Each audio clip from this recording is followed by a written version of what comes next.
इनबारे तो कई जान को अब हम के नमस्कार कौन है और आज नाम ले बुला ले तो अच्छी बात नहीं है। गुरु की आयु नहीं देखनी चाहिए सज्जनों, भाव यह होना चाहिए कि यह तो हमारे गुरु हैं।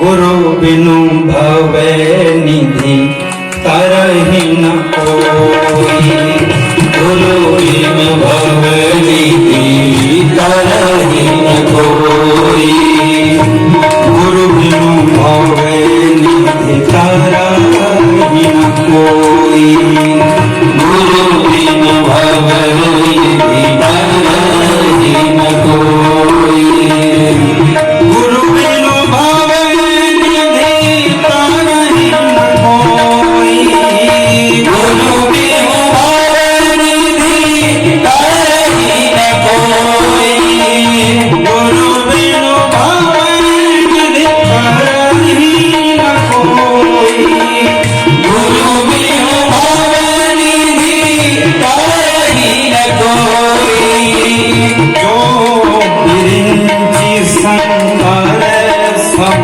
होई, जो बिरिंचि संकर सम होई, जो बिरिंचि संकर सम होई, जो बिरिंचि संकर सम होई।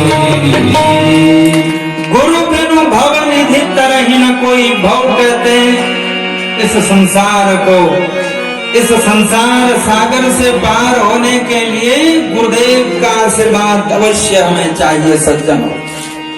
चाहे वह जो विरंच शंकर सम होई, विरंच कहते चतुरानन ब्रह्मा जी को, चाहे वह सृष्टि के रचयिता ब्रह्मा ही क्यों न हो, सब देवों के देव महादेव ही क्यों न हो सज्जनों, जीवन में उन्हें भी सदगुरु की आवश्यकता पड़ती। तो इसलिए गुरु का सदैव सम्मान, आयु चाहे छोटी हो चाहे बड़ी हो कोई बात नहीं। अरे हमारे गुरु हैं, हमारे पुरोहित हैं, हमारा कल्याण करने वाले हैं, ऐसा भाव उनमें होना चाहिए और गुरुदेव की निंदा नहीं करनी चाहिए, तो उससे भी भयंकर पाप लगता है।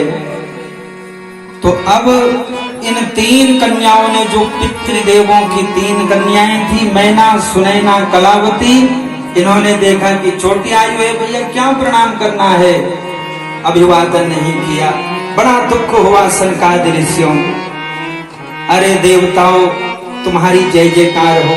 भगवान श्री हरि को प्रणाम निवेदन किया सनकादि ऋषियों ने, आशीर्वाद दिया श्री हरि ने।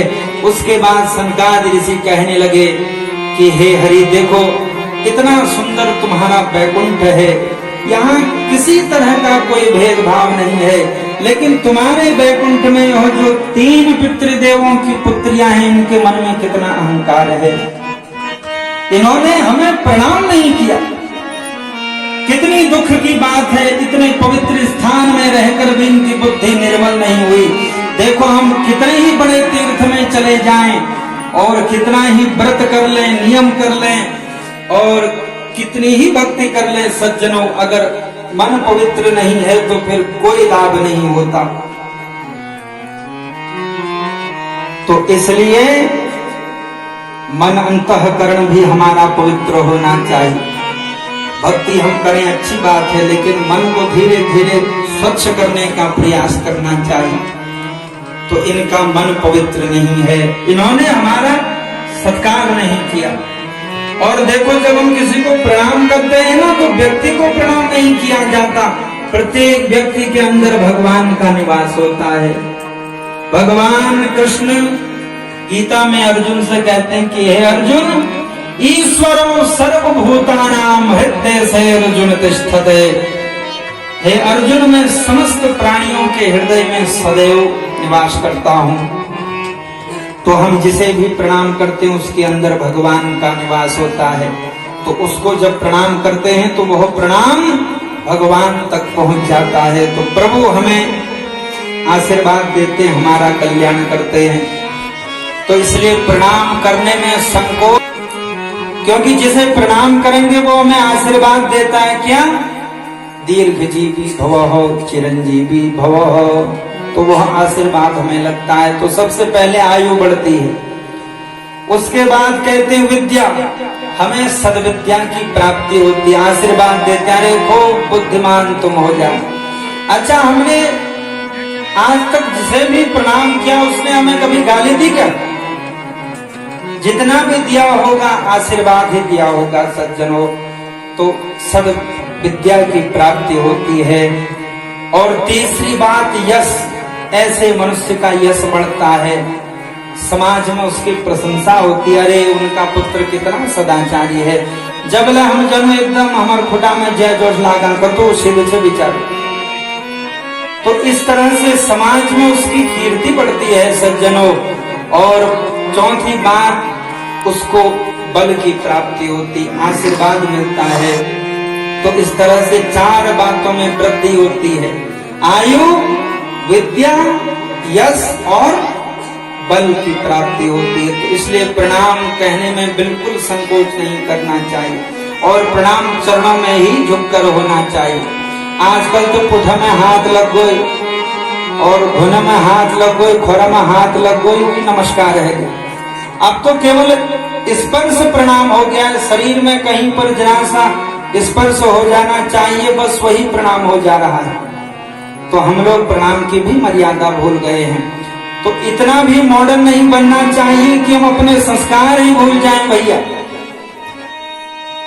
इतना भी संसार में नहीं उलझना चाहिए कि हम अपने घर जाने का रास्ता ही भूल जाएं। ठीक है, संसार भी आवश्यक है, लेकिन संसार के साथ साथ अपने घर को भी देखना चाहिए। तो उसी तरह से इस भाग दौड़ की दुनिया में हम इतने दूर न चले जाएं कि हम संस्कार भूल जाएं, हमारी संतान बाद में दुर्बुद्धि वाली हो जाए। तो इसलिए सदैव सबका अभिवादन करना चाहिए। तो सनकादिक ऋषियों को बड़ा दुख हुआ, अरे अच्छी जगह रहती है लेकिन बुद्धि इनकी निर्मल नहीं है, तो इसलिए यह अब अच्छे स्थान में रहने के योग्य नहीं है। क्रोध आ गया, श्राप देते हुए कहने लगे, अरे देखो तुम तीनों ने हमारा अपमान किया, इसलिए हम तुम्हें श्राप देते, अब तुम्हें पृथ्वी में जाकर रहना पड़ेगा, और वहां जाकर जब तुम पृथ्वी के दुखों को सहन करोगे तब तुम्हें पता चलेगा। तो ऐसा भयंकर श्राप दे दिया। अब यह तीनों कन्याएं भयभीत हो गई, कांपने लग गई, रोने लगी, अरे अब हम तत प्रणामं वयं मूढ़ाः कुर्महे स्मन भाव। पहले ही झुक जाती तो इतनी बड़ी नौबत नहीं आती, श्राप भी नहीं मिलता और आशीर्वाद भी मिलता, कृपा होती संतों की। लेकिन फिर पाछे क्या होत है जब चिड़ी। अब रोने लगी, सूत जी कहने लगे, हे ऋषियों, बहुत इन्होंने चरण पकड़ लिए भैया, हे महात्मा तुम्हें छोड़कर आशीर्वाद दे दिया। तो सूत जी कहने लगे कि इसलिए गलत कार्यों से सदैव बचना चाहिए। तो संतों का हम अपमान करें, माता पिता का अपमान करें तो कभी सुख नहीं मिल सकता। बोल शंकर भगवान की जय हो।